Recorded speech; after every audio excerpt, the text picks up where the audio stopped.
Pois bem, gente, vamos então à nossa reflexão. Uma vez que estamos na Semana da Família, com o tema Família e Amizade, eu vou hoje não refletir sobre a palavra que nós acabamos de ouvir, mas o que eu vou dizer aqui está fundamentado na palavra de Deus, está fundamentado na Eucaristia. Pois bem, vamos lá. Pode ser que eu fale hoje um pouco mais, viu, gente? Mas falaram para eu refletir sobre o que nós estamos vivendo. Então, vamos lá. Família e amizade. Eu começo com uma pergunta. De quem nós precisamos ser amigos? De quem nós precisamos ser amigos? Primeiro, nós precisamos ser amigos de Deus. Amigos de Deus. Eu fiquei pensando, pensando na Bíblia, eu pensei assim, como é que seria para Adão e Eva essa questão da amizade com Deus? Aí então eu fui lá no livro do Gênesis, o primeiro da Bíblia, todo mundo sabe disso, e lá eu li o seguinte: assim que Adão e Eva pecaram, comeram do fruto proibido, ou do fruto da árvore proibida.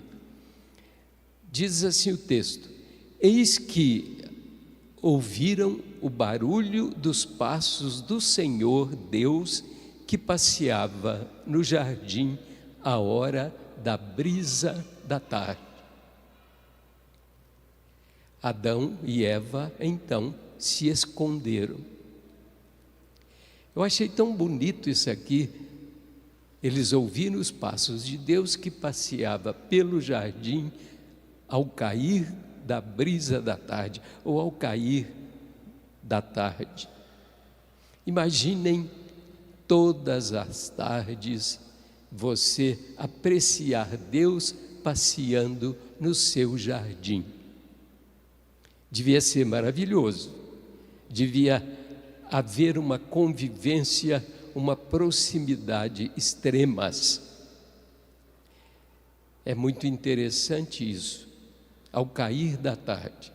Aí eu me lembrei daquela música do Padre Zezinho que cantaram no fim de semana, das muitas coisas do meu tempo de criança. E me veio aquela frase na cabeça que diz assim: no fim da tarde, quando tudo se aquietava, a família se ajuntava lá no alpendre a conversar. Que saudade, hein, gente? Do tempo em que a família conversava. Que saudade. Os que têm mais tempo de rodagem aí na estrada da vida se lembram disso? A família, à tardinha, não tinha celular, não tinha televisão, não tinha computador. Então a família sentava ou no alpendre, na varanda, ou no passeio, e ficava ali batendo papo até escurecer. Que saudade disso. É interessante que a única pessoa na Bíblia que é chamada de amiga de Deus ou de amigo de Deus foi Abraão. É o único lá do Antigo Testamento. Novo é outra coisa. O único que foi chamado de amigo de Deus foi Abraão. Mas como é ser amigo de Deus?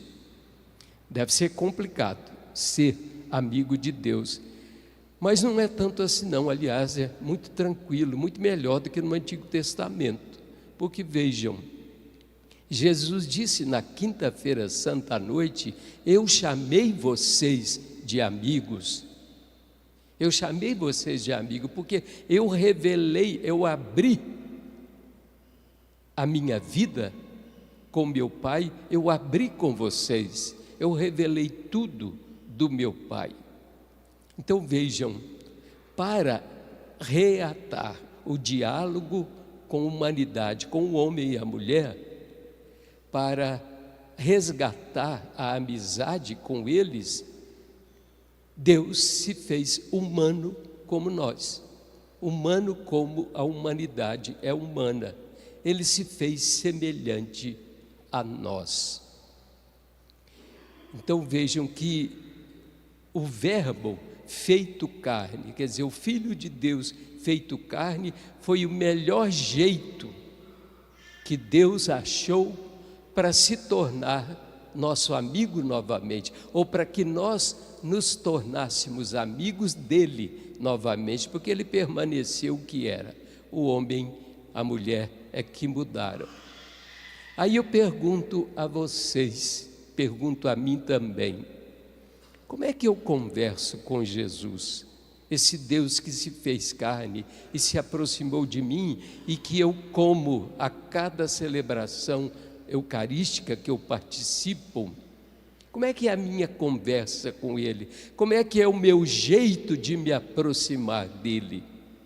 É um jeito de amigo? É um jeito de amiga? É muito bom pensar nisso. Então vejam,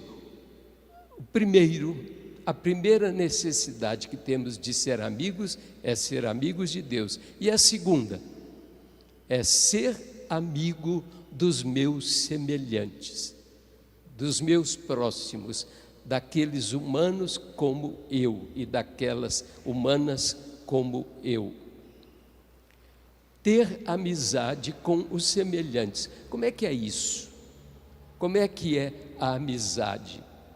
Vejam que a relação de amizade nasce de uma afinidade e de uma simpatia que são inexplicáveis. De repente eu me torno amigo, amiga de alguém, parece de maneira mágica, inesperada, de uma proximidade afetuosa para com o outro. A amizade vive do interesse pelo outro, da confiança no outro e da lealdade com o outro. A amizade possui raízes tão profundas que depois de anos, quando os amigos se reencontram, os laços de amizade ainda são fortes e se avivam novamente. Então vejam, é preciso cuidar da amizade. E cuidar da amizade é preocupar-se com o amigo, com a amiga, é oferecer-lhe o ombro se a desventura por acaso o visita. É no sofrimento, no fracasso, na falta de alguma coisa, na escassez de alguma coisa, é nesses momentos que se comprova a amizade. Outra necessidade que temos de ser amigos da humanidade, amar a humanidade. O Papa Francisco chamou a isso amizade social. E nós tivemos a quaresma toda para pensar nisso e infelizmente pensamos muito pouco. Então vejam, amizade social, quer dizer, a amizade às nações, aos povos, à humanidade toda. Isso significa ter a capacidade de respeitar pontos de vista diferentes, a capacidade de entender o sentido daquilo que o outro diz, que o outro fala. É ser sincero, não dissimular o seu ponto de vista, nem deixar de dialogar. É procurar pontos de contato e, sobretudo, trabalhar e lutar juntos, a humanidade junta, trabalhando e lutando todos juntos. Dar espaço a todos e não manipular, nem ocultar informações importantes e nem mentir sobre coisas importantes. Vejam as diferenças são criativas. É claro que há tensões, há diferenças, mas é interessante que na solução ou na resolução das tensões, o progresso acontece, a humanidade caminha e o mundo se torna melhor. Outra necessidade que temos de ser amigos da natureza. O Papa Francisco insistiu tanto lá na encíclica, né, que ele publicou sobre a nossa casa comum. Laudate, como é que é? Laudato Si. Laudato Si. Então vejam bem, para falar de amigo da natureza, nós não teríamos outra figura melhor do que São Francisco de Assis. São Francisco tinha uma atenção especial pela criação de Deus, vivia com simplicidade e em maravilhosa harmonia com Deus, com os outros, com a natureza e consigo mesmo. Francisco, quando olhava o sol, quando olhava a lua, quando olhava os animais mais minúsculos, a sua reação qual era?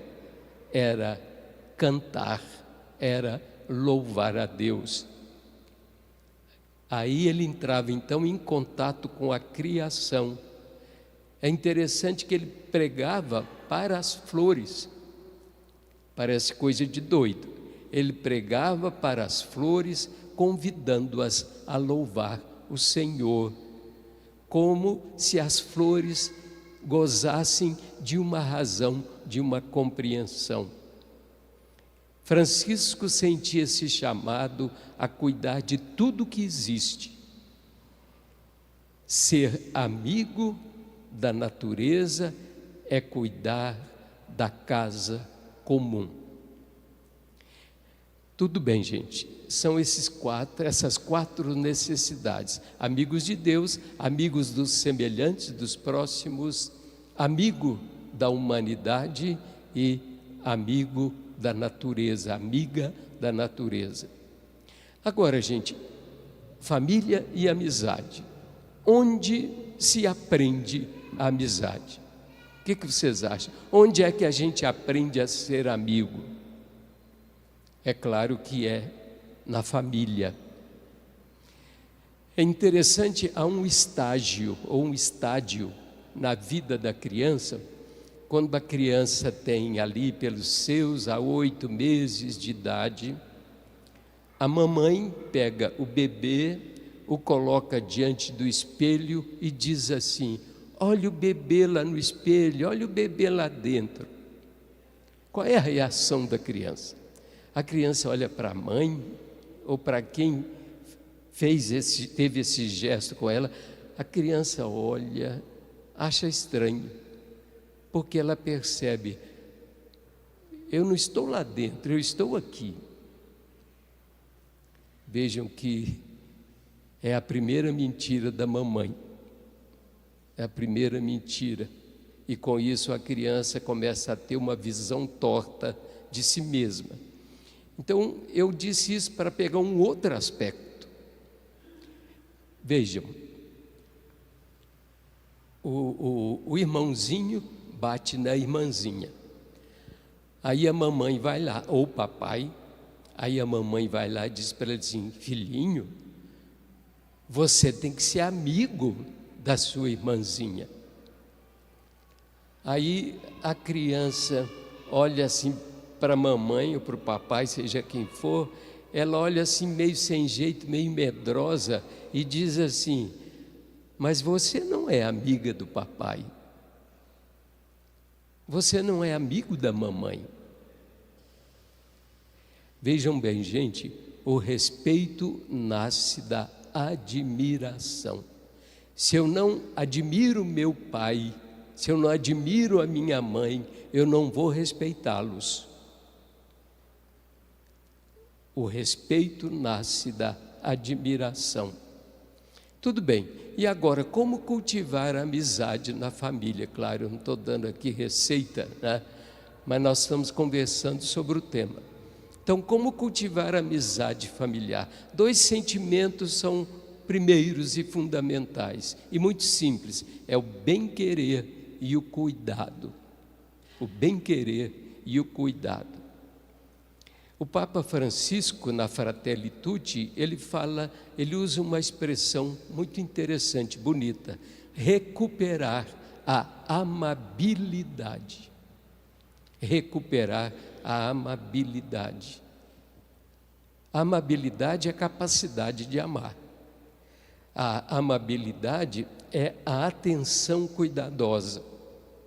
É o contrário daquela ansiedade que não deixa pensar nos outros. É o contrário daquela urgência distraída que ignora os outros. A amabilidade é usar expressões simples do bom trato diário. Com licença, desculpe, obrigado.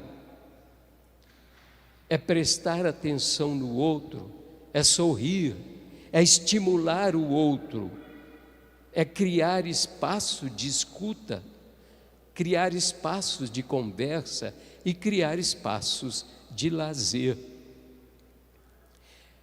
E é interessante, para nós que somos cristãos numa visão bíblica, quando é que começou a inimizade?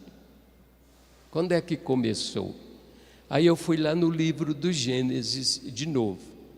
O que é que diz o livro do Gênesis?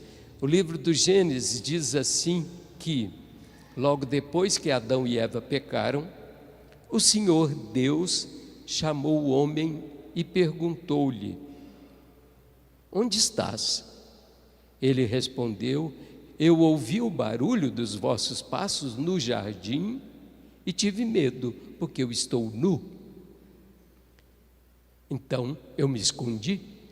O Senhor então lhe disse: quem te revelou que estavas nu? Terias, porventura, comido do fruto da árvore que eu havia te proibido de comer?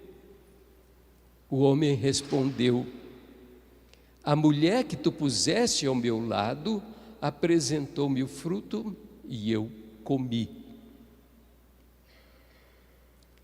O Senhor Deus então disse à mulher: por que fizeste isso? E ela disse: a serpente enganou-me e eu comi. Então vejam, a inimizade começou com a irresponsabilidade, com o jogo de empurra, empurra. Nenhum dos dois assumiu o que tinha feito e passaram isso para os filhos.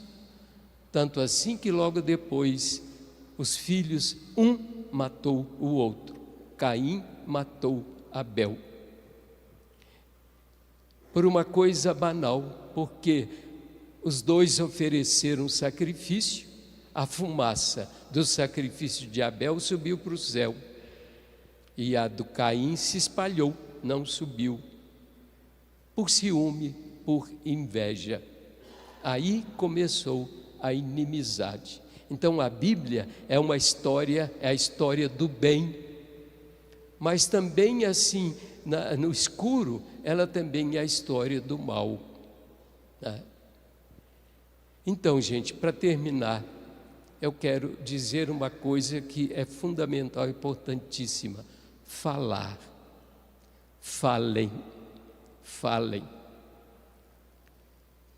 Aproximar-se, expressar-se, dizer o que está sentindo, dizer o que está pensando, revelar-se, ouvir, olhar-se um no outro, esforçar-se por entender o outro, procurar pontos de contato. E para nos encontrar e ajudar mutuamente, nós precisamos falar. Precisamos falar. Então vejam que a falta de fala, a falta de diálogo, supõe que ninguém está procurando o bem comum, Se não conversamos, se não falamos, não estamos preocupados com o bem comum. O que cada um quer, ou melhor, a gente supõe nesse caso que cada um quer impor o seu próprio modo de pensar. Eu não partilho as minhas ideias, as minhas falas. E dialogar não é negociar. E eu digo uma coisa para vocês que eu acho muito séria, que a falta de conversa, a falta de diálogo pode ser um prenúncio de doença, ou pode ser um sintoma de que há um mal ali. Então, gente, de quem que nós precisamos ser amigos? Certamente precisamos ser amigos da família.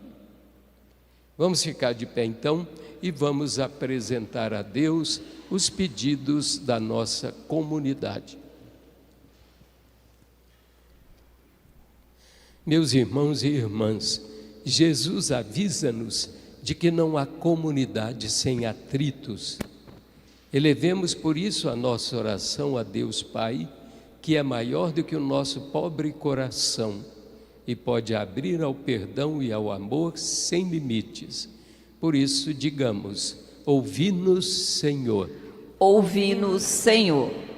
Para que o Papa Francisco, os bispos e os presbíteros saibam acolher os penitentes a quem eles recorrem, perdoar-lhes em seu nome de Jesus os seus pecados, oremos. Ouvi-nos, Senhor.